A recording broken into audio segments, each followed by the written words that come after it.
nama saya Novita Eka Kristiana Putri dari kelas 11 IPS 6. Di sini saya akan menjelaskan bagaimana rute perjalanan bangsa Barat ke Indonesia. Sebelum masuk ke rute perjalanannya, ada baiknya kita mencari tahu sejarahnya. Kenapa bangsa Barat itu bisa sampai ke Indonesia dan apa sebabnya. Jadi, sejarahnya, daya tarik Indonesia memang telah ada sejak dulu. Salah satunya adalah rempah-rempah. Bangsa Barat berbondong-bondong tiba ke Indonesia untuk mencari sumber rempah-rempah. Awalnya, mereka hanya ingin berdagang, namun karena sumber daya alam Indonesia melimpah ruah, yang awalnya niat mereka hanya berdagang, mereka berubah menjadi ingin menguasai perdagangan di Indonesia. Bangsa pertama yang menjadi penggerak dari pelayaran dan penjajahan samudera adalah bangsa Portugis dan Spanyol. Hal ini disebabkan karena kemajuan bangsa Spanyol dan Portugis dalam bidang teknologi yang mendukung mereka dalam melaksanakan penjelajahan samudera. Sekarang kita masuk ke rute perjalanannya. Jadi, yang pertama ada bangsa Spanyol, dimulai dari Christophorus Columbus dari Lisbon berlayar ke arah barat menyeberangi Samudra Atlantik. Pada tahun 1492, ia berhasil menemukan benua Amerika. Selanjutnya pada tahun 1519 dilanjutkan Ferdinand Magelhaens dan Juan Sebastian Elcano dengan menempuh rute yang pernah dilalui Christophorus Columbus pada tahun 1521 sampai di Kepulauan Masava yang kini berganti nama menjadi Filipina. Setelah Ferdinand Magelhaens meninggal, pelayaran dilanjutkan oleh Juan Sebastian Elcano dari Filipina menuju arah selatan, maka sampailah di Kepulauan Maluku pada tahun 1522 Masehi.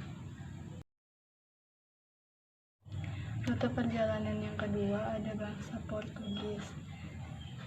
Bangsa Portugis memulai perjalanannya dari kota Lisabon pada tahun 1486 dan 1487.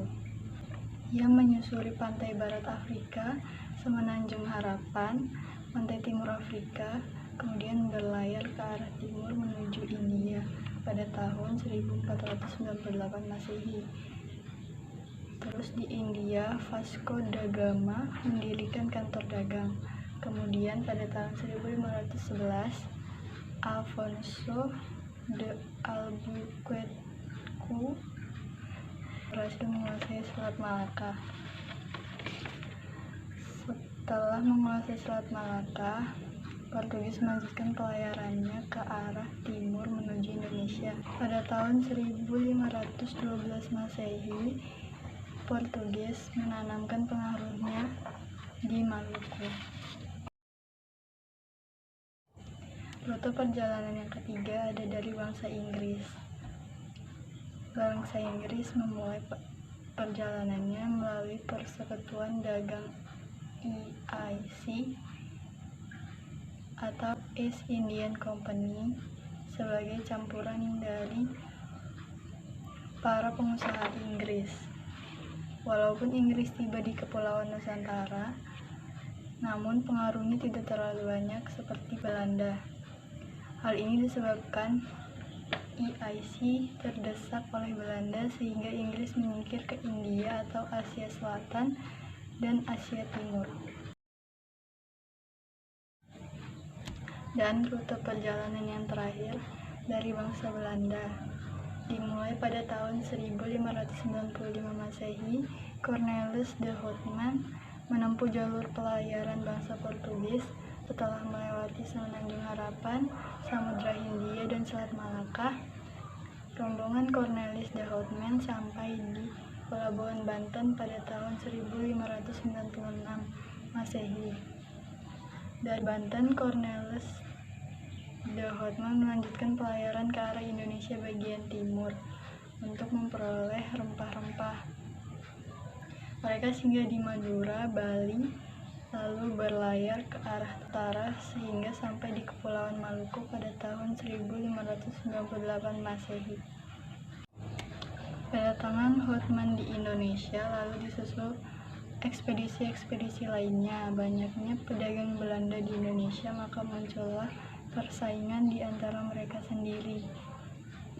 Untuk mencegah persaingan tidak sehat, mereka pada tahun 1602 mendirikan VOC atau Verenigde Oost-Indische Compagnie atau Perserikatan Maskapai Hindia Timur, merupakan merger atau pergabungan dari beberapa perusahaan dagang Belanda.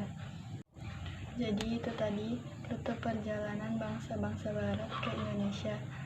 Sekian penjelasan saya tentang rute perjalanan bangsa barat ke Indonesia.